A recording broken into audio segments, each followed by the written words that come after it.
இயேசு கிறிஸ்துவின் ஈடு இணையற்ற மகிமையான ஒப்பற்ற பரிசுத்த நாமத்தில் உங்களுக்கு அன்பின் வாழ்த்துக்கள். இந்த நாளில் உங்களை இந்த வீடியோ மூலம் சந்திப்பதில், வேத வசனங்களை தியானிப்பதில் மகிழ்ச்சி அடைகிறேன். இப்பொழுதும் நாம் தியானத்திற்கென 2 கொரிந்தியர் 4வது அதிகாரம் 1வது வார்த்தையிலிருந்து நாம் வாசிக்க போகிறோம். 1, 2, 3, 4, 5, 6 வசனங்களில் சுவிசேஷத்தின் ஒளி என்று பவுல் எழுதுகிறார். சுவிசேஷத்தின் ஒளி என்ற தலைப்பு. சுவிசேஷத்தின் ஒளியும் கிறிஸ்துவுக்குள் இன்னும் 2 கொரிந்தியர் 2 தியானிக்க போகிறோம். அதில் கிறிஸ்து இயேசுக்குள் வெற்றி என்ற 2 காரியத்தையும் நாம் சிந்திப்போமாக. இப்பொழுதும் சுவிசேஷத்தின் ஒளி அல்லது வெளிச்சம் 1வது வசனத்திலிருந்து வாசிக்க கேளுங்கள். இப்படிப்பட்ட ஊழியத்தை உடையவர்களாகிய நாங்கள் இரக்கம் பெற்றிருப்பதால் சோர்ந்து போகிறது இல்லை. வெட்கமான அந்தரங்க காரியங்களை நாங்கள் வெறுத்து தந்திரமாய் நடவாமலும் வேத வசனத்தை புரட்டாமலும் சத்தியத்தை வெளிப்படுத்துகிறதுனாலேயே தேவனுக்கு முன்பாக எல்லா மனுஷருடைய மனசாட்சிக்கும் எங்களை உத்தமர் என்று விளங்க பண்ணுகிறோம். எங்கள் சுவிசேஷம் மறைப்பொருளாக இருந்தால் கெட்டுப்போகிறவர்களுக்கே அது மறைப்பொருளாக இருக்கும். தேவனுடைய சாயலாய் இருக்கிற கிறிஸ்துவின் மகிமையான சுவிசேஷத்தின் ஒளி அவிசுவாசிகளாகிய அவர்களுக்கு பிரகாசமாயிராதபடி இப்பிரபஞ்சத்தின் தேவனானவன் அவர்களுடைய மனதை குருடாக்கினான். நாங்கள் எங்களையே பிரசங்கியாமல் கிறிஸ்து இயேசுவை கர்த்தர் என்றும் எங்களையே இயேசுவின் நிமித்தம் உங்கள் ஊழியக்காரர் என்றும் பிரசங்கிக்கின்றோம். இருளிலிருந்து வெளிச்சத்தை பிரகாசிக்க சொன்ன தேவன் இயேசு கிறிஸ்துவின் முகத்திலுள்ள தமது மகிமையின் அறிவாகிய ஒளியை தோன்ற பண்ணும் பொருட்டாக எங்கள் இருதயங்களிலே பிரகாசித்தார்.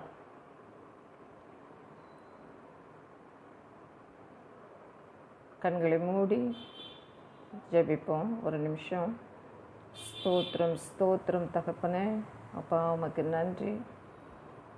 வெட்கமான அந்தரங்க காரியங்களை வெறுத்து வேத வசனத்தை உண்மையாகவே சத்திய வார்த்தையின்படி சத்தியத்தின்படியே அதை கொஞ்சம் கூட ஆண்டவரே அப்பா நாங்கள் நன்கு தியானிக்க போகிறோம். நாங்கள் உம்மிடத்தில் இரக்கம் பெற்றிருக்கிறபடினாலே நாங்கள் சோர்ந்து போகிறது இல்லை. கிறிஸ்துவின் மகிமையான சுவிசேஷத்தின் ஒளி எங்கள் இருதயங்களை பிரகாசிப்பித்திருக்கிறதற்காக ஸ்தோத்திரம். இந்த நேரத்தில் எங்களோடு நீங்கள் பேசுங்க ஆண்டவரே. தீர்க்க தரிசன வார்த்தைகள் ஆண்டவரே வெளிப்படுவதாக, ஒவ்வொருவரையும் ஆரோக்கியப்படுத்துகிற வார்த்தைகள் அப்பா, வெளிச்சத்தை வீச பண்ணுகிற வார்த்தைகள், வாசனையை வீச செய்கிற வார்த்தைகள் வெளிப்பட போகிறதற்காக நன்றி. இயேசுவின் நாமத்தில் பிதாவே, ஆமென்.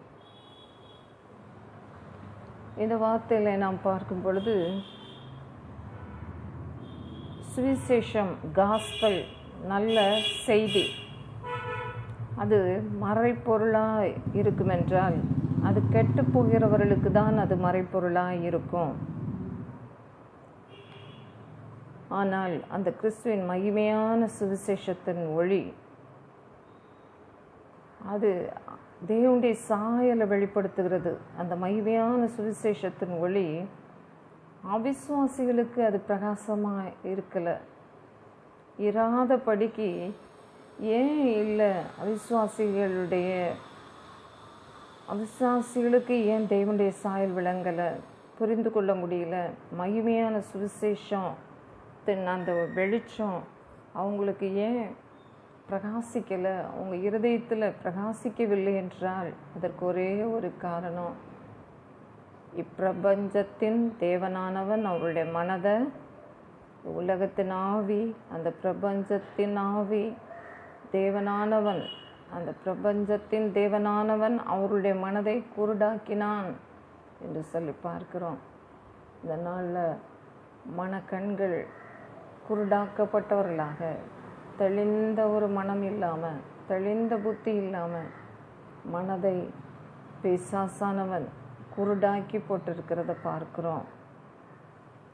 அந்த மகிமையான ஒளி, அந்த சத்தியத்தில் காணப்படுகிற அந்த வெளிச்சம் அவங்களுக்குள்ள மறைப்பொருளாக இருக்கிறது. அவங்களுக்குள்ள அது வெளிப்படுத்தப்பட முடியாதபடிக்கு அவங்களுடைய மனக்கண்களை குருட்டாட்டமாய் இருக்கிறத நம்ம பார்க்கிறோம்.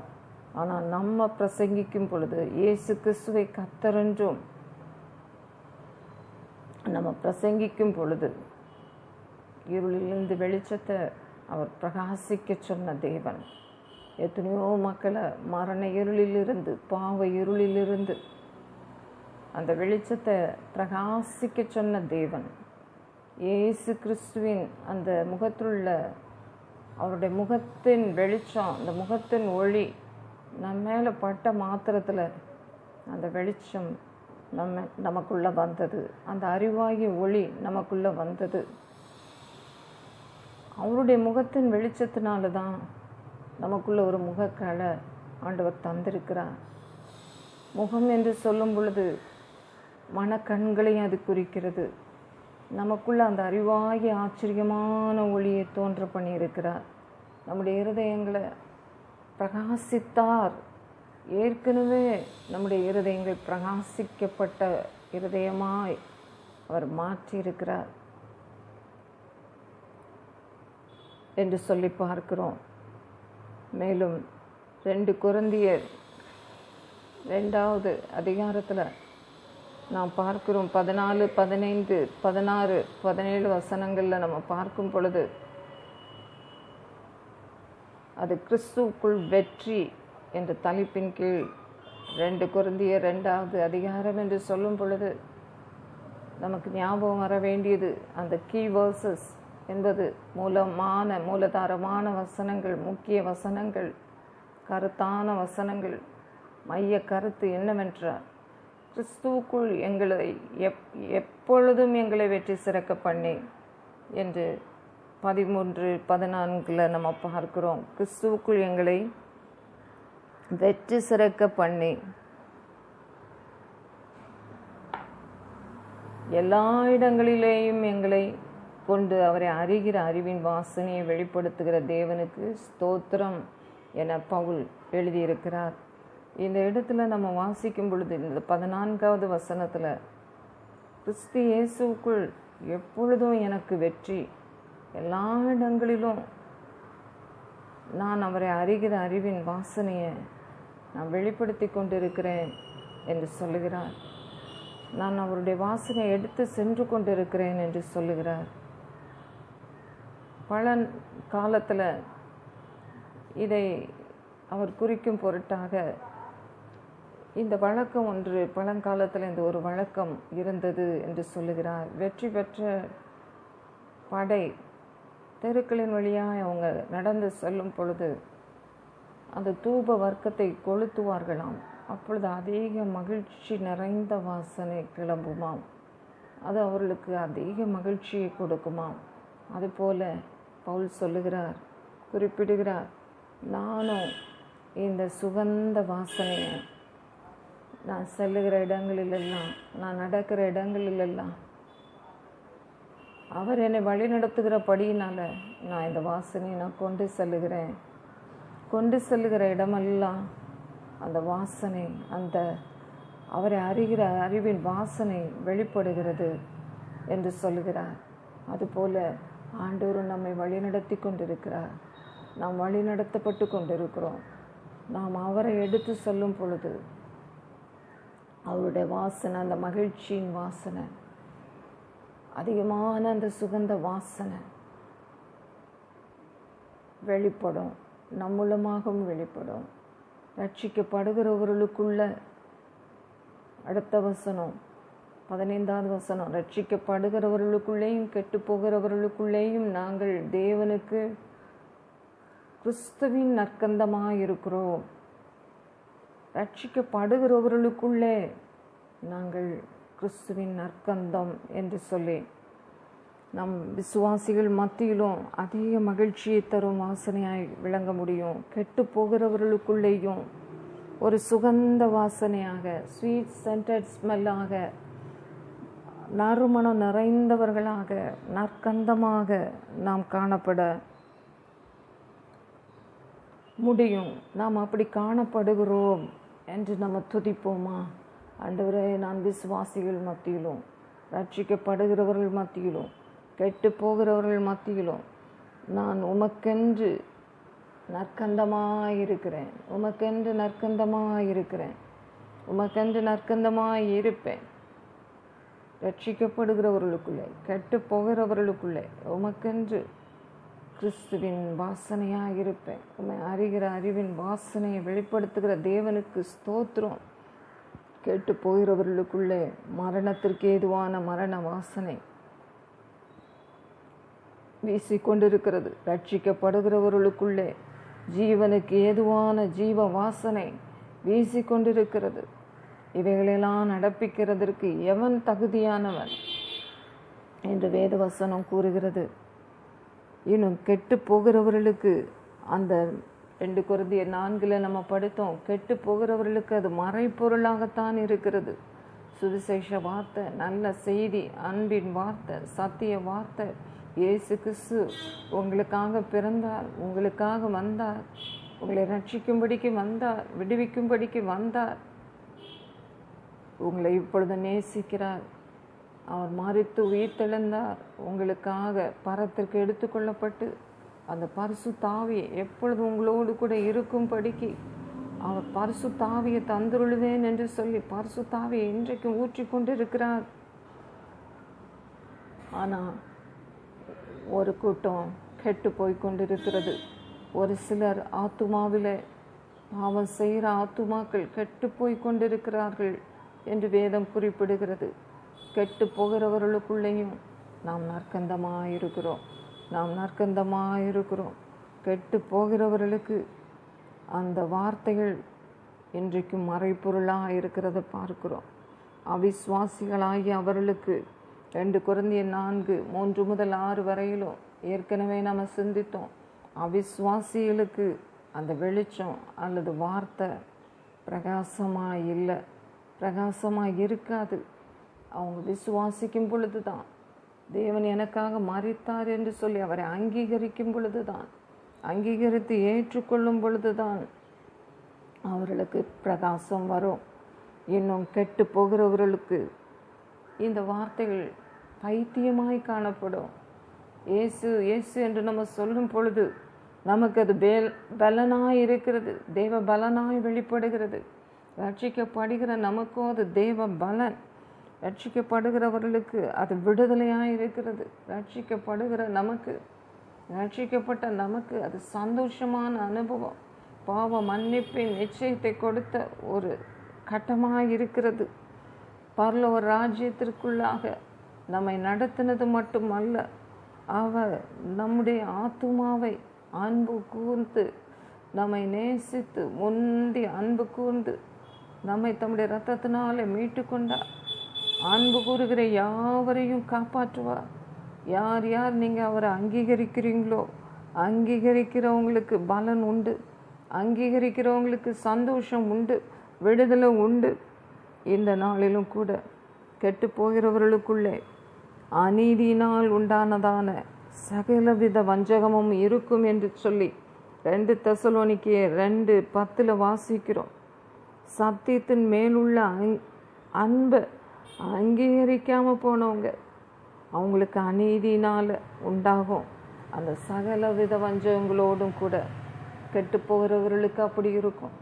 ஆனால் நமக்கோ, அங்கீகரித்த நமக்கோ சத்தியத்தின் மேலுள்ள அன்பு நமக்கு ஆண்டவர் கொடுத்துள்ளார். அவருக்குள்ளாக நாம் வெற்றி சிறக்க பண்ணும்படிக்கு, வெற்றி சிறக்கும்படிக்கு அவர் வழி நடத்தி கொண்டிருக்கிறார். நமக்குள்ளே வெற்றி தந்திருக்கிறார். கிறிஸ்து இயேசுக்குள் எப்பொழுதும் வெற்றி சிறக்க பண்ணி எல்லா இடங்களிலேயும் நம்மை கொண்டு அவரை அறிகிற அறிவின் வாசனையை வெளிப்படுத்துகிற தேவனுக்கு ஸ்தோத்திரம். இன்னும் வெளிப்படுத்துகிற தேவனாக இருக்கிறார். வெளிப்படுத்தி கொண்டே இருக்கிறார். வெளிப்படுத்தி கொண்டே இருக்கிறார். மேலும் எபேசியில் நம்ம வாசிக்கும் பொழுது கிறிஸ்துவை சுகந்த வாசனையான காணிக்கையாகவும் பலியாகவும் ஒப்பு கொடுத்து நம்மில் அன்பு கூர்ந்தது போல நீங்களும் அன்பிலே நடந்து கொள்ளுங்கள். கிறிஸ்து நமக்காக தம்மை தேவனுக்கு சுகந்த வாசனையான காணிக்கையாக பலியாக ஒப்பு கொடுத்து நம்மில் அன்பு கூர்ந்தார். நம்மில் அன்பு கூர்ந்தார். பலியாக ஒரு சுகந்த வாசனையான ஒரு ஆஃபரிங்காக அந்த காணிக்கை தான் அவர் அங்கீகரிக்கிறார். அவருக்கென்று நாம் அவருக்கு பிரியமான பரிசுத்த பலியாக ஜீவ பலியாக ஒப்பு கொடுக்க வேண்டும். நம்முடைய சரீரங்களை ஒப்பு கொடுக்க வேண்டும். அதுதான் அவருக்கு சுகந்த வாசனையான காணிக்கை. அதுதான் அவருக்கு ஒரு சாக்ரிஃபைஸ், ஒரு தியாக பலி. அவர் அப்படி செய்தார். அதுபோல் நாமும் அப்படி நம்ம ஒப்பு கொடுப்போமா? நம்மே ஒப்பு கொடுப்போம். சுகந்த வாசனையாய் மாறுவோமா? இன்றைக்கும் ஒப்பு கொடுங்க. ரபா கஷாலபா கஷாலபா கத்தலபா. ஆண்டவரே, உம்மை போல என்னை ஒரு சுகந்த வாசனையாக மாற்றும் என்று கேளுங்க. ஆண்டவர் நம்முடைய வாழ்க்கையை இனிமையாய் மாற்றுவா. ஒரு சுகந்த வாசனையாய் மாற்றுவா. ஜீவ வாசனையாய் மாற்றுவாராக. மரண வாசனை இனி கிடையாது. நற்கந்தமாய் இருக்கும்படிக்கு, ஜீவ வாசனை வீசும்படிக்கு, எப்பொழுதும் வெற்றி சிறக்க பண்ணி எல்லா இடங்களிலும் அவரை அறிகிற அறிவின் அந்த வாசனை, அவரை அறிய செய்யும்படிக்கு அந்த வாசனையை வெளிப்படுத்துகிற தேவன். அறிகிற அறிவின் வாசனை. இயேசுவே, என் மூலமாய் உம்மை அறிகிற அறிவின் வாசனை வெளிப்படட்டும் சொல்லி நீங்களும் கேளுங்க. என்னோடு கூட விசுவாசத்தை கேளுங்க. நம் மூலமாக நம்மை ஒரு நற்கந்தமாய் இருக்கிறோம் என்று சொல்லி நாம் எண்ணுவோமா? ஆண்டவரே, உமக்குள் எனக்கு வெற்றி, உமக்குள் எனக்கு வெற்றி. எல்லா இடங்களிலும் வெற்றி சிறக்க பண்ணி, எல்லா இடங்களிலும் வெற்றி சிறக்க பண்ணி அறிகிற அறிவின் வாசனை வீசுறதுக்காக, அதை வெளிப்படுத்துறதுக்காக ஸ்தோத்திரம். இதுவரையிலும் வெளிப்படுத்தினதுக்காக ஸ்தோத்திரம். என்றைக்கும் ஆண்டவரே, உம்மை அறிகிற அறிவின் வாசனை ஆண்டவரே என் மூலமாய் ஆண்டவரே வெளிப்படுத்தப்படுவதாக. கெட்டு போகிறவர்களுக்கு மறைப்பொருளாக இருக்கிறது எனக்குள்ள ஆண்டவரே வெளிப்படுத்தப்பட்ட சத்தியங்கள். நீர் எனக்குள்ள கொடுத்திருக்கிற அந்த சுவிசேஷத்தின் வெளிச்சம், மகிமையின் அறிவாகிய ஒளி எனக்குள்ளே இப்பொழுதும் பிரகாசித்திருக்கிறதற்காக ஸ்தோத்திரம். பிரகாசித்தா உன் இருதயத்தை பிரகாசித்தா, உன் இருதயம் இனியும் இருளாகாதபடிக்கு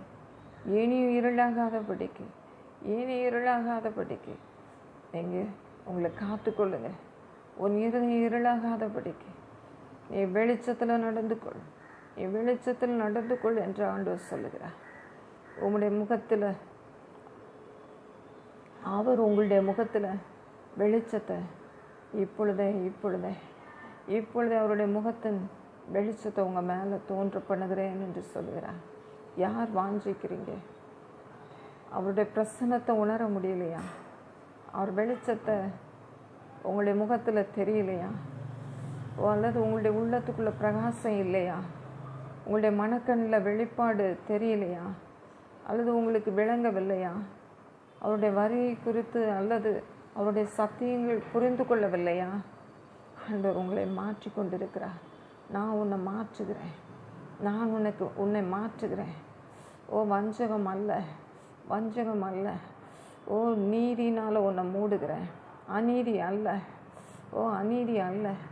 நீ என்னை அங்கீகரிக்கிறபடினால என் சத்தியத்தின் மேலே ஒரு அன்பை நான் உனக்கு கொடுக்குறேன். என் சத்தியத்தின் மேலே ஒரு வாஞ்சியை கொடுக்குறேன். என் சத்தியத்தை நீ ஏற்றுக்கொண்டபடினால இப்பொழுதே நான் உன்னை ஆசீர்வதிக்கிறேன் என்கிறார். ஓ இப்பொழுதே உன்னை ஆசீர்வதிக்கிறார். உன்னுடைய ஆவி ஆத்தும சரீரத்தில் எல்லா காரியங்களிலும் உன்னை ஆசீர்வதிப்பா. வர வர வித்தியாசம் தெரியும். ஓ நீங்கள் விசேஷமான விசேஷமான ஒன்றை நீங்கள் பார்ப்பீங்க. நீங்கள் விசேஷித்தவர்கள், நீங்கள் விசேஷித்தவர்கள். நான் உன்னை விசேஷித்தவனாகும்படிக்கு செய்கிறேன் என்று சொல்லுகிறார். ஒரு குறிப்பிட்ட நபரோடு ஆவியானவர் பேசுகிறார். நான் உன்னை ஒரு விசேஷித்த பாத்திரம் என்றல்லவா நான் உன்னை தெரிந்து கொண்டேன். நீ எனக்கு விசேஷமானவன். நீ மற்றவங்களுக்கு முன்னால் அல்லது உனக்கே உன்னுடைய காரியங்கள் விசேஷித்து தெரியாமல் இருக்கிறது. ஆனால் நான் உன்னை விசேஷித்த விதமாய் பார்த்து கொண்டிருக்கிறேன். நான் உன்னை விசேஷித்தவனாகும்படி உருவாக்கி கொண்டிருக்கிறேன். உருவாக்கி கொண்டிருக்கிறேன். உரபா காஷலபா கபாரியா சந்தாரியா கிளபா ஓ ரபா சந்தாரியா கிளபா சங்கரபா கத்தலபா கசியா ஓ ரபா சங்கரபா கத்தலபா. ஓ நீங்களே வழிநடத்தப்படும் பொழுது அந்த விசேஷித்த வல்லமையினால் வழிநடத்தப்படும் பொழுது ஆவியானவர் விசேஷித்த ஆவியை உங்களுக்குள்ள தருகிறார். அந்த விசேஷித்த ஆவியை வைக்கிறார். அந்த விசேஷித்த ஆவியின் மூலமாக ஓ ரபானியா சந்தாரியா ஷலபங்கபரியா சந்தனரிகபலா சங்கலபா ஓ ரியாத்தாரியா சந்தரபா சங்கரபா ஓ ரபா கத்தரியா சந்தாரியா கலபா. ஓ நீங்கள் வழிநடத்தப்படும் பொழுது நீங்களே உருவாக்கி கொள்ளுகிற வாசனை அல்ல, உங்களுக்குள்ளேயே அந்த வாசனை உருவாக்கப்பட்டு அது வீசப்போகிறது. அந்த வாசனை வீசும். ஓ சுகந்த வாசனை வீசும். நற்கந்தமாக இருப்பீங்க. இயேசு நாமத்தில் பிதாவே, ஆமென். இந்த வார்த்தைகள் மூலமாக நீங்கள் ஆசீர்வதிக்கப்பட்டீங்க. தொடர்ந்து எங்களுடைய வார்த்தைகளை நாங்கள் ஆவியானவர் கொடுக்குற வார்த்தைகளை பகிர்ந்து கொள்ளுகிற நேரமெல்லாம் இந்த தியான நேரத்தில் நீங்கள் கலந்து கொண்டு நீங்கள் மென்மேலும் ஆசீர்வதிக்கப்பட நாங்கள் கேட்டுக்கொள்கிறோம். மிகவும் வாஞ்சியோடு இருங்க. மிகவும் அற்புதமாக ஆண்டவர் அநேக சத்தியங்களை வெளிப்படுத்த போகிறார். தீர்க்க தரிசனமாய் உங்களோடு இடைப்பட போகிறார். கர்த்தர் நல்லவர், கர்த்தர் பெரியவர். நமக்குள்ளே அவர் கிரியை செய்து கொண்டு இருக்கிறார். உங்களுக்குள்ளே கிரியை செய்கிறார். உங்களுக்காக அவர் அற்புதமான கிரியைகளை செய்து உங்கள் மூலமாகவும் வர நாட்களில் உங்களுடைய குடும்பங்களில் எழுப்புதலை கொடுக்க போகிறார். உங்கள் சபையில் அற்புத கிரியை நடக்கும். நீங்கள் அற்புதமான அவருடைய ஜீவ வாசனையாய் காணப்படுவீங்க.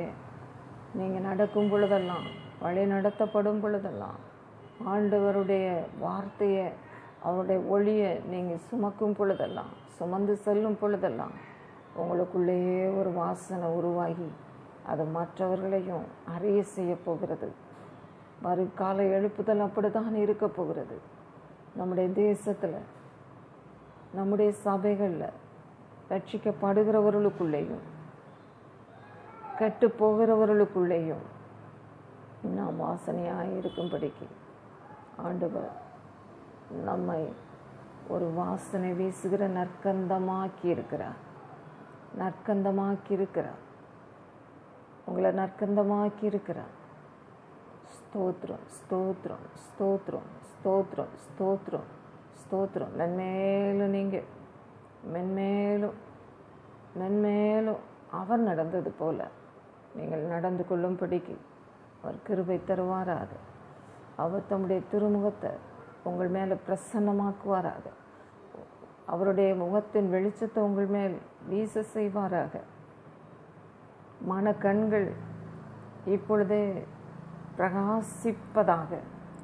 மனக்கண்கள் மிகவும் தரிசனங்களை காணும்படிக்கு, அற்புதங்களை காணும்படிக்கு, ஆண்டவருடைய வார்த்தைகளை புரிந்து கொள்ளும்படிக்கு, சத்தியத்தை அங்கீகரித்து நீங்கள் மற்றவர்களுக்கு சத்தியத்தை சொல்லும்படிக்கு, அறிவிக்கும்படிக்கு, அந்த சுவிசேஷத்தின் மகிமையான அந்த அறிவாகிய ஒளி உங்களுக்குள்ளே அவர் தோன்ற பண்ணியிருக்கிறார். தொடர்ந்து அவருடைய வார்த்தையின்படி நடவுங்கள். வார்த்தையை கேட்கிறவர்களாய் மாத்திரமல்ல, அதன்படி செய்கிறவர்களாகவும் இருங்க. கர்த்தர் தாமே உங்களையும் உங்களுடைய குடும்பங்களையும் ஆசீர்வதிப்பாராக. ஆமென், ஆமென்.